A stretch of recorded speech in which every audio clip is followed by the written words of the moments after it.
그리스도의 이름으로 감사드리며 기도드립니다. 아멘. 오늘은 재물에 대한 올바른 자세라는 말씀으로 여러분들께 주님의 말씀을 나누도록 하겠습니다. 요한 서신은 요한 1서, 2서, 3서 이렇게 세 개의 편지로 되어 있습니다. 그렇기 때문에 이 말씀에는 사도 요한이 자기가 지금까지 생각했던 예수님의 그런 좋은 메시지들, 예수님이 이걸 얘기하시기 위해서 세상에 오셨구나. 예수님께서 다시 하늘에 올라가실 때도 예수님이 이걸 걱정하셔서 우리에게 성령을 보내주셨구나. 이렇게 하는 내용이 적혀져 있습니다. 그래서 교회 다니는 성도들이 어떠한 행동으로, 어떠한 행실로, 어떠한 마음으로 신앙생활을 해야 되는지 요한서신을 보면 전부 나와 있어요. 그래서 오늘은 요한 1장, 2장, 3장은 이 모든 말씀을 요약하는 말씀으로 볼 수도 있습니다. 그래서 요한 1서 3장부터 3장 17절부터 24절은 아주 중요한 말씀입니다. 왜냐하면 16절에 이렇게 나와 있습니다. 우리 함께 읽어보도록 할까요? 시작. 그가 우리를 위하여 목숨을 버리셨으니 우리가 이로써 사랑을 알고 우리도 형제들을 위하여 목숨을 버리는 것이 마땅하니라. 아멘. 자, 여기 보셨듯이 예수님께서 우리에게 목숨을 버렸고 우리들도 형제를 위해서 목숨을 버려야 한다고 이야기합니다. 분명히 목숨을 버려야 한다고 이야기를 하고 나서 중요한 것은 우리가 처음 읽었던 17절입니다. 제가 읽겠습니다. 누가 이 세상의 재물을 가지고 형제의 궁핍함을 보고도 도와줄 마음을 닫으면 하나님의 사랑이 어찌 그 속에 거하겠느냐. 목숨에 대한 이야기를 하고 바로 이어서 재물에 대한 이야기를 합니다. 저는 이 말씀을 듣고 이렇게 생각하게 되었습니다. 재물은 목숨만큼 중요한 거구나. 누군가에게 재물을 준다는 것은, 내가 재물을 늘려간다는 것은 목숨 때문에 목숨처럼 여기는 그 재물이 있기 때문에 하나님께서 그걸 염려하셨구나 라는 생각이 들게 됩니다. 그래서 이 재물을 나누는 것에 대해서, 이 재물을 어떻게 사용해야 되는지에 대해서는 굉장히 중요한 가치관이 있습니다. 물질을 어떻게 쓰느냐에 따라서 말씀을 순종하는 자가 될 수도 있고 말씀을 업신여기는 자가 될 수도 있습니다. 한 가지 제가 예시를 들어드리도록 하겠습니다. 옛날에 어떤 청년이 있었습니다. 이 청년은 아버지와 함께 살았는데 어머니가 일찍 돌아가셔서 열심히 노력하면서 자수성가하기 위해서 최선을 다했습니다. 아들은 누가 뭐래도 정말로 거침없이 열심히 살아갔기 때문에 사람들이 볼 때 정말로 좋은 집에 사나 보다, 잘 사나 보다, 어떻게 저렇게 당당하지? 라고 생각했습니다. 그런데 이 청년은 열심히 노력한 결과로 대기업에 취업했고 그리고 사회생활도 잘했고 직장생활도 잘했습니다. 더군다나 사장님한테 인정받아서 사장님의 딸과 연애까지 합니다. 결혼을 예비해 두고 연애를 하고 있는 것이었습니다. 그래서 아버지께서 아들에게 이야기합니다. 아들아, 이제 좋은 직장도 다니고 조금 있으면 결혼도 할 것 같은데 우리 교회에 나와서 11조도 하고 봉사도 하고 지내는 게 어떻겠냐 라고 이야기합니다. 그런데 아들이 갑자기 버럭하면서 이렇게 얘기합니다. 아버지, 속 모르는 얘기하지 마십시오. 지금 우리가 어떻게 해서 살았는데요.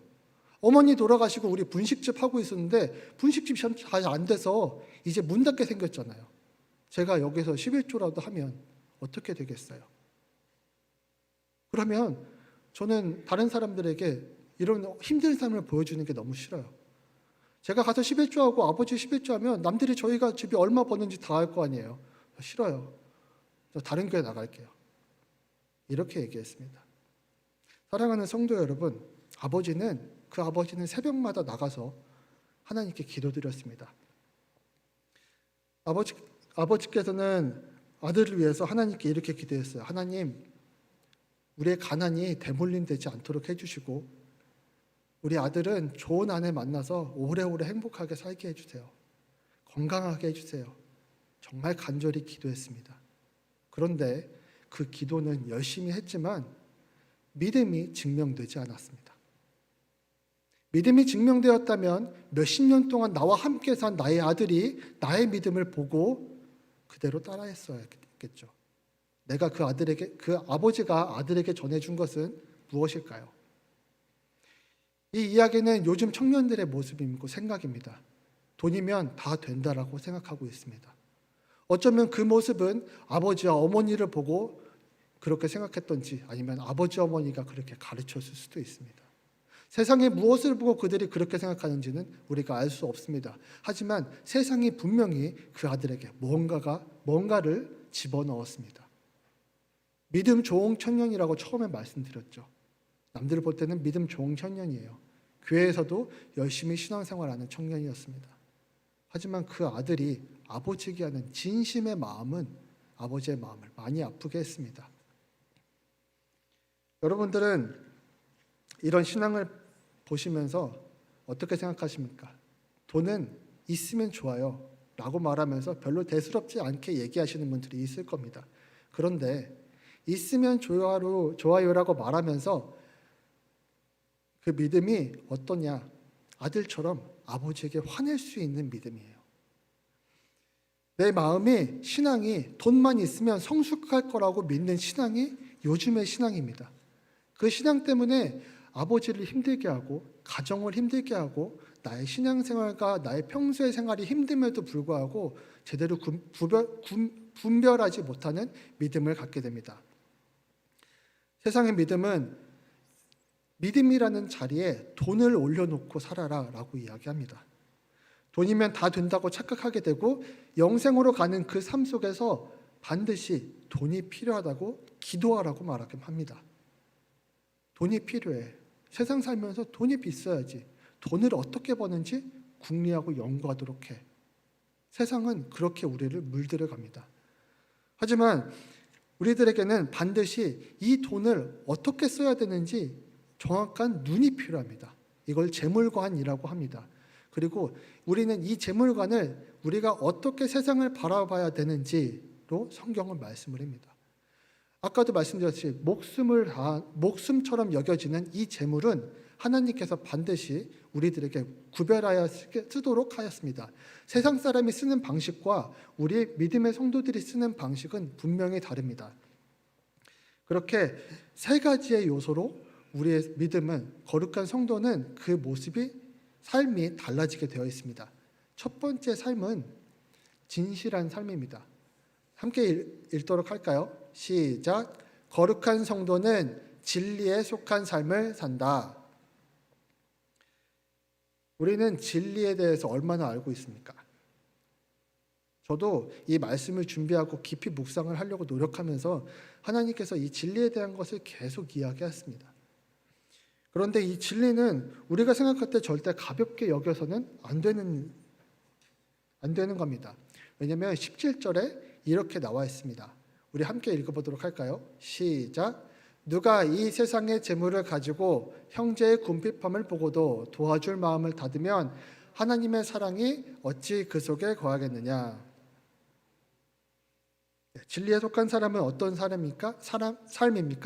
하나님 속에 거하는 삶입니다. 진리 속에 사는 사람은 어떤 사람이라고요?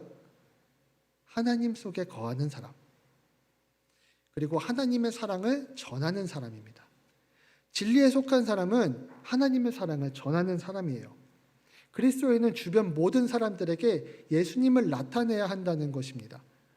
예수님을 전하는 사람, 그게 예수님의 사랑을 전하는 사람입니다. 다른 사람에게 사랑을 전하는 방법은 굉장히 여러 가지가 있습니다. 그러나 오늘 본문에는 분명하게 이야기하고 있습니다. 목숨처럼 여기는 재물을 다른 사람을 위해서 사용해라. 우리는 다른 사람에게 사랑을 전하라고 얘기하면 돈은 생각하지 않습니다. 대부분 그래요. 저도 이 말씀을 보면서 이상했습니다. 재물은 왜 생각 안 하지? 왜 내 지갑은 열리지 않지? 남들을 돕는 게 예수님께서는 분명히 얘기하셨어요.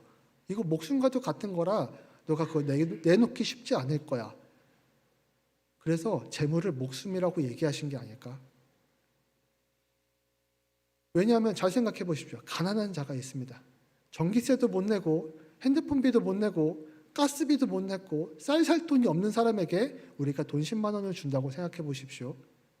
그렇게 그들을 도와준다면 그들에게 그 10만 원은 무엇입니까? 그리스도의 사랑입니다. 그리스도의 사랑입니다. 그들에게 목숨과 같은 겁니다. 정말 힘들고 어려웠던 그 삶에서 누군가 베풀어주는 그 은혜가 꼭 주님이 주시는 은혜 같을 겁니다. 우리가 그 생각을 자꾸만 잊습니다. 물질이 나에게 있어도 중요한 것이라면 다른 사람, 더 없는 사람들에게는 더욱 중요한 것이겠죠. 그런데 우리가 받은 은혜는 하나님의 사랑이고 예수님의 사랑이니까 물질은 아니야 라고 생각하는 착각에 빠집니다. 그래서 내가 하나님의 속에 있는 사람이라고 생각을 못해요. 하나님의 사랑에 속한 사람이라고 인정되시면 나의 모든 것은 예수님 거죠. 그러면 내가 다른 사람에게 사랑을 전하는 방법은 재물일 수 있습니다. 재물을 전하는 것은 하나님의 사랑을 전하는 것입니다. 믿음이 없는 사람에게 예수님의 사랑하십니다. 이 말보다 우리는 그들에게 생명과 구원을 줄 수 없어요. 하지만 예수님의 이름으로 구원을 전해줄 수는 있습니다. 돈 10만 원을 주면서 예수님이 사랑하십니다. 이렇게 하면 얼마나 은혜 받겠어요. 저도 누군가에게 그렇게 돈을 받아본 적이 있습니다. 정말 돈이 필요한 간절한 순간에 그렇게 받았을 때 방에 혼자 들어가서 정말 주님께 감사의 기도를 드렸어요. 믿음이 있는 저도 이렇게 주님께 감사하고 그분께 너무나 은혜를 받았다는 거에서 기뻐했는데 믿음이 없이 어디에도 구할 데가 없는 그런 사람들에게는, 가난한 사람들에게는 어떻게 구원을 구해야 되겠습니까? 세상 누구도 그들을 돌봐주지 않는데 예수 그리스도의 사랑을 갖고 있는 우리가 그들을 도와주지 않으면 어떻게 그들은 사랑을 느낄 수가 있겠습니까? 그렇기 때문에 우리가 진리에 속한 사람이라면 반드시 그들에게 예수님의 은총을 전해주어야 합니다. 그게 진리에 속한 사람들의 삶의 모습입니다. 진리에 속한 사람에게 가장 중요한 것은 하나님과 함께 있다라는 생각입니다. 내가 하나님과 동행하기 때문에 이 물질을 전해야 하는 것입니다. 그러면 중요한 것이 있습니다. 물질을 전하기 위해서는 물질을 가지고 있어야 됩니다. 그렇죠? 내가 물질을 전해야 되는데 지금 너무 빠듯하게 살아요. 그럼 물질을 전할 수가 없겠죠.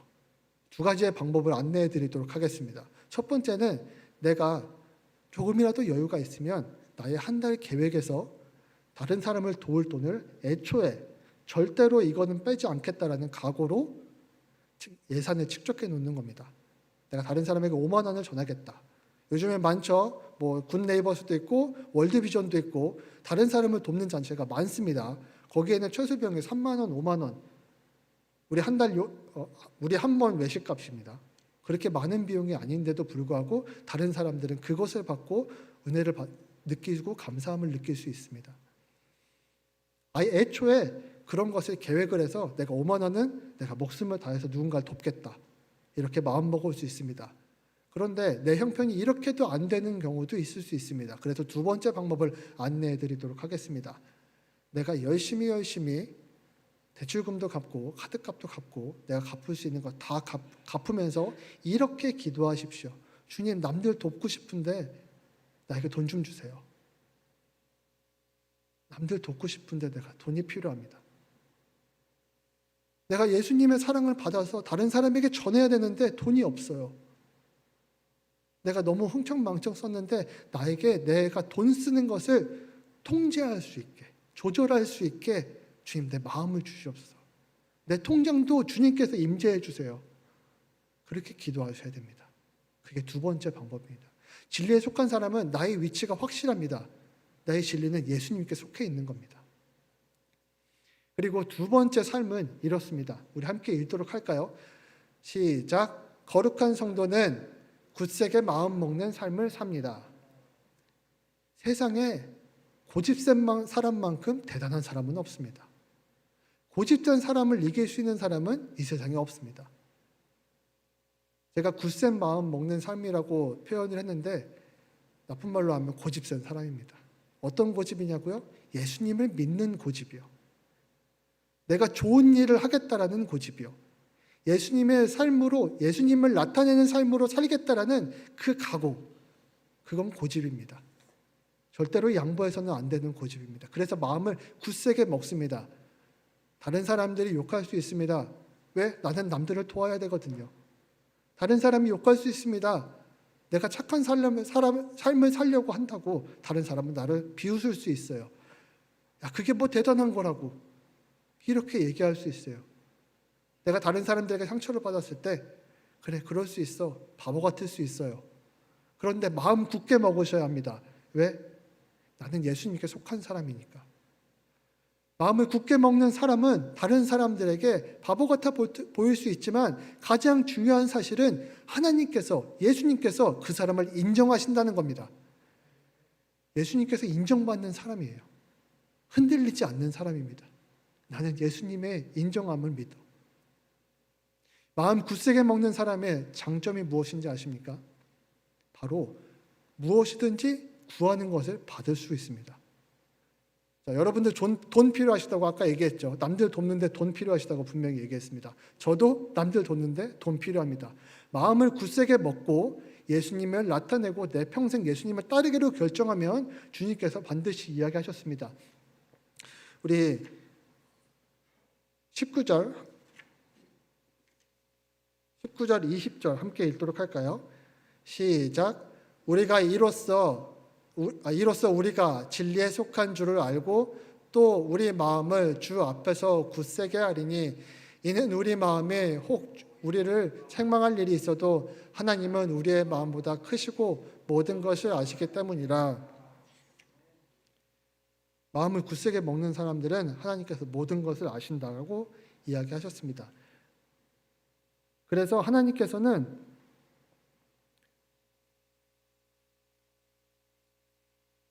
우리들에게 마음을 굳세게 먹는 것에 대해서 분명히 이야기하십니다. 우리가 주님께서 주시는 이 굳센 마음은 하나님 앞에서 담대하게 되어질 수 있다는 겁니다.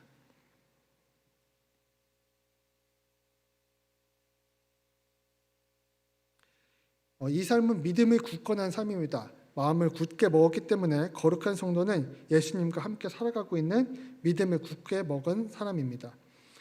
이런 마음을 가진 사람들은 하나님께 책망을 받지 않습니다. 하나님께서 인정하신다고 아까 말씀드렸죠. 이 인정은 21절에 이렇게 말합니다. 제가 읽겠습니다. 사랑하는 자들아, 만일 우리 마음이 우리를 책망할 것이 없으면 하나님 앞에서 담대함을 얻고 라고 합니다. 아까 우리가 하나님께 구하는 것을 받을 것이라고 이야기했잖아요. 하나님께 구하는 것을 받기 위해서는 하나님께 떳떳해야 됩니다. 제가 아들인데 저희 아버지한테 아버지 저 맛있는 것 좀 사주세요 라고 얘기할 때 제가 아버지한테 실수한 게 있고 잘못한 게 있으면 절대로 입 밖에 안 나옵니다. 우리가 기도를 할 때 주님 저 돈 좀 주세요 라고 기도하고 주님 제 마음에 평안 좀 주세요. 제가 요즘 사람 때문에 너무 힘들고 제가 사업 때문에 너무 힘들어요. 이렇게 얘기해서 나에게 평안을 주세요. 돈 좀 주세요. 뭐든지 달라고 기도하려면 하나님께 떳떳해야 됩니다. 하나님께 당당해야 하나님께서 주시죠. 나의 육신의 아버지도 그러한데 하나님이라고 안 그러시겠습니까? 그런데 내가 혹여나 아버지께 그걸 구하는 마음이 부끄럽게 여기고 염치 없게 느껴진다라고 하면 뭘까요? 내가 하나님께 부끄러운 게 있는 겁니다. 내가 하나님께 회개할 것이 있는 겁니다.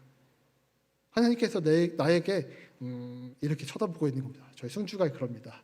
화가 나면 이렇게 쳐다봅니다. 하나님께서 그렇게 쳐다보고 있을 거예요. 우리는 믿는 사람이기 때문에 마음속에 성령님이 있습니다. 성령님께서 하나님의 사인을 바로 캐치해서 마음속에 주시거든요. 우리 전문용어로 이렇게 얘기합니다. 캥기는 게 있습니다. 마음속에 걸리는 것이 있기 때문에 하나님께 구하는 게 힘든 거예요. 그래서 재물에 대한 올바른 자세를 이야기할 때 이 말씀을 반드시 기억합니다. 하나님께 구하는 것에 대해서 아까 말씀을 드렸죠. 22절에 이렇게 이야기합니다. 우리 함께 읽도록 할까요? 시작. 무엇이든지 구하는 바를 그에게서 받나니 이는 우리가 그의 계명을 지키고 그 앞에서 기뻐하시는 것을 행함이라. 하나님께서 분명히 말씀하셨습니다. 우리가 예수님께서 분명히 말씀하셨습니다. 여러분들 구해서 받고 싶은 게 있으신데 기도하면 안 이루어진다고 얘기하는 것은 거짓입니다. 하나님께서 안 된다고 얘기하는 게 있는데 사람들은 이렇게 속여서 이야기하는 경우들이 있습니다. 하나님께서 기다리래요. 하나님께서 기다리래요. 말씀을 우리에게 주셨고 말씀이 우리에게 계시하시는 겁니다. 그래서 말씀을 계속 읽고 있으면 하나님께서 반드시 응답하십니다. 최소한 그런 노력으로 하나님의 음성을 집중하지 않는 사람임에도 불구하고 하나님의 말을 들어놓고서 안 들었다고, 하시는데도 안 들었다고 기다리라고 얘기한다는 것은 그것은 착각입니다. 삼촌 사탄이 우리 조카 사탄에게 사람을 속이는 법에 대해서 이렇게 이야기합니다. 사람에게 아주 멋진 계획을 하게 하라. 그 사람이 계획하는 걸 최대한 도와라. 그리고 나서 그 사람에게 이렇게 말하라. 내일 해. 내일 해. 내일 하면 돼. 라고 말합니다. 무슨 말인지 아시겠어요? 아주 멋진 계획을 했으면 지금 당장 해야 합니다. 지금 당장 해야 되는 아주 멋진 계획입니다. 그러나 인간에게 내일이라고 얘기하는 겁니다. 내가 착각하게 만드는 거예요. 지금 안 해도 되지. 내가 주님께 기도할 게 필요하면 지금 당장 구해야 됩니다. 그러면 주님께 떳떳해야 되겠죠. 그러면 가장 간단한 방법이 있습니다. 주님께 회개하면 됩니다. 주님, 내가 혹시라도 기억나지 않는 죄가 있으면 기억하게 하시고 나를 회개하게 하셔 주시옵소서. 그리고 주님께 원하는 거 당당히 구하고 싶습니다. 제 기도 응답하실 거 아시니까 저 좀 도와주세요. 어렵지 않습니다. 신앙생활 어렵다고 하시는 분들은 아닙니다. 어렵지 않습니다. 그리고 마지막으로 하나님께서 주시는 삶 중에 성도의 삶, 거룩한 성도의 삶은 이겁니다. 아까 지금 세 가지를 말씀드렸는데 이 세 가지 모두 다 여러분들이 다 누리실 수 있는 자격입니다. 자, 마지막 하나입니다. 우리 함께 읽도록 하겠습니다. 시작. 거룩한 성도는 하나님이 기뻐하시는 삶을 산다. 자, 진리에 속한 삶을 살고, 그리고 굳은 믿음을 갖는 삶을 살게 되고, 마지막으로 하나님이 기뻐하시는 삶을 살도록 됩니다. 하나님이 기뻐하시는 삶은 뭘까요? 하나님이 기뻐하시는 삶은 22절 우리 함께 읽도록 하겠습니다. 시작. 무엇이든지 원하는 바를 그에게서 받나니 이는 우리가 그의 계명을 지키고 그 앞에서 기뻐하시는 것을 행함이라. 예수님의 말씀이 절대 이루어질 거라는 사실을 믿으십니까? 예수님의 말씀이 여러분들 삶에서 이루어질 거라고 믿으세요? 그러면 이 말씀대로 해보시면 됩니다. 우리의 체험이 믿음을 더욱 성장시키실 겁니다. 우리가 예수님을 경험하면 경험할수록 예수님의 말씀이, 예수님의 계명이 정말 잘 지켜지고 믿어질 거예요. 한 번도 내가 계명을 순종함에 있어서 주님께서 축복하신다는 것을 깨닫지 못하면 결코 그 사람은 믿음이 성숙할 수 없습니다. 내가 경험한 믿음만큼 믿음은 성숙합니다. 그렇기 때문에 하나님이 기뻐하시는 삶을 살아보지 않으면 나의 믿음은 예수님과 가까이 있지 못하게 됩니다. 예수님께서 진심으로 동행하셔서 예수님께서 기뻐하시는 것을 내가 느껴야 합니다. 23절에 이렇게 나와 있습니다. 그의 계명은 이것이니 곧 그 아들 예수 그리스도의 이름을 믿고 그가 우리에게 주신 대로 서로 사랑할 것이라. 자, 어려운 걸까요? 아닙니다. 예수님의 계명을 지키고 서로 사랑하면 됩니다. 그것이 하나님께서 우리에게 주시는 사랑입니다. 우리에게 주시는 하나님이 기뻐하시는 삶입니다. 하나님께서 기뻐하시는 삶, 계명을 지키고 서로 사랑하면 됩니다. 계명을 지키는 게, 그 계명이 서로 사랑하는 거라면 한 가지로 더 간단하겠죠. 여러분들이 구하는 데 있어서는 반드시 하나님께서 주시는 그 마음대로 행해야 됩니다. 절대 복잡하지 않습니다. 복잡하다고 이야기하는 사람이나 혹시 마음에 속삭임이 있으면 절대로 귀를 기울이지 마시기 바랍니다. 그거 미혹되는 겁니다. 세상의 영에 미혹되는 겁니다. 사회심리학에 이런 용어가 있습니다. 본질주의적 오류. 우리 함께 읽어보도록 할까요? 밑에 대부분의 사람들이, 시작. 대부분의 사람들이 그냥 그런다는 것과 모든 사람이 반드시 그래야 한다는 것의 혼동. 이거는 사회심리학의 용어입니다. 그냥 그래. 원래 그런 게 아니라 그냥 그래. 그냥 그래. 그런데 사람들이 반드시 그래야 한다는 것들을 혼동하는 거예요. 예수님의 말씀을 따르고 예수님이 함께 하시는 삶을 살 수 있는데 대부분 사람들이 못해 라고 이야기하면 그걸 착각하게 됩니다. 전문 용어가 분명히 나와 있어요. 믿음뿐만 아니라 대부분의 사람들이 본질주의적 오류 때문에 제대로 된 신앙생활을 못하는 경우가, 제대로 된 삶을 살지 못하는 경우가 많습니다. 나는 하나님께 있어서 자랑스러운 자녀야. 하나님께서 주시는 삶을, 거룩한 성도의 삶을 누리고 살아갈 거야. 이게 정답이고 당연한 진리임에도 불구하고 니까짓 게 뭐야? 여태까지 못 살았는데 이번에도 실패했잖아. 이런 얘기가 그냥 그렇다는 것입니다. 반드시 그런 게 아니라는 겁니다. 여러분들이 이 오류에 있어서 빠지게 되는 것은 세상이 여러분들에게 주는 미혹입니다.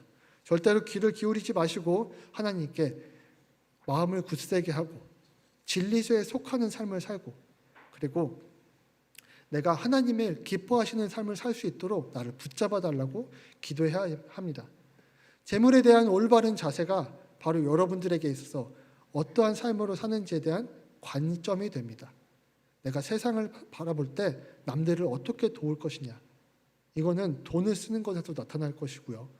내가 누군가에게 행동할 때도 나타날 것입니다. 내가 하나님을 믿는 것에 대해서 당당하지 못하면 아까 예시로 드렸던 그 아버지처럼 되는 거예요. 신앙생활은 열심히 했지만 자식에게 내가 하나님 믿는 모습을 증명하지 못했습니다. 하나님께서도 물으실 거예요. 뭐 했어? 나한테 나와 이렇게 수다 떨 시간에 내 사랑을 좀 더 전해주지, 알려주지 그랬어. 내 자녀에게 알려줬어야지. 이렇게 얘기할 겁니다. 저도 매일매일 걱정하고 기도합니다. 아버지에게 받은 사랑이 큰데 우리 승주에게 그 사랑을 그대로 전할 수 있도록, 하나님의 사랑을 받은 게 큰데 내가 하나님의 사랑을 승주에게 그대로 전할 수 있도록 열심히 기도합니다. 그리고 그렇게 살려고 노력합니다. 그래야 자녀들에게 얘기할 거 아니야. 얘들아, 교회 좀 나. 내가 어떻게 신앙생활 하는지 보여줄게. 이게 예수님과 함께 동행하는 삶 아닐까요? 마음만 동행하고 입으로 동행한다고 그렇게 얘기하지 마십시오. 행함과 진실함으로 해야 합니다. 예수님께서는 분명히 말씀에 기록하셨고 우리들에게 부탁하시고 당부하십니다. 우리 사랑하는 사성교회 성도 여러분들께서는 하나님의 이 말씀을 붙잡고 항상 주님의 말씀대로 살아가기를 간절히 노력하는 거룩한 성도 되시기를 바랍니다. 우리 찬양 한번 하고 기도할까요? 이번 찬양은, 이 찬양을 드리면서 우리의 마음에 결단을 해야 됩니다. 우리가 가끔씩 예수님의 사랑을 잊어요. 십자가의 예수님의 사랑을 가끔씩 떠나서 잊어버립니다. 조금씩 떠나는 게 익숙하다 보니까, 까먹는 게 익숙하다 보니까 어느새 기억이 잘 안 나요. 내가 교회 다니는 사람으로서 어떻게 살아야 되지? 내가 가까운 사람들에게 예수님의 이야기를 하고 있나? 내가 예수님 이야기를 할 때 내가 기뻐하는 얼굴로 하고 있을까? 내 자녀에게 믿음에 대해서 이야기하고 있을까? 내 아내에게 오늘도 은혜 받은 얘기를 한 적이 있나? 그런 것도 안 하면서 믿음 생활이라고 얘기하시면 곤란하지 않을까요? 그런 얘기 안 나오면 주님 저 좀 도와주세요라고 얘기해야 되지 않을까요? 기도하고 말씀 보고 물론 중요합니다. 그런데 예수님께서 분명히 얘기하셨어요. 예배하기 전에 네 형제와 사랑하고 화해하고 와. 너의 삶에 예수님이 드러나지 않으면 예배하는 거 어쩌면 좋니? 라고 말씀하실 거예요. 이 가사에는 이렇게 나와 있습니다. 십자가의 그 사랑 멀리 떠나서 무너진 나의 삶 속에 잊혀진 주님의 은혜, 돌같은 내 마음 어루만져주다 다시 일으켜 세우시는 주님을 사랑합니다. 이렇게 나와 있습니다. 우리 이 찬양 함께 하시면서 예수님께 다시 한번 사랑을 기억나게 하시고 나에게서 예수님의 사랑이 떠나지 않게 내 생각이 올바로 예수님 사랑에 머물러 있게 해달라고 우리 잠깐 찬양하시고 기도하겠습니다.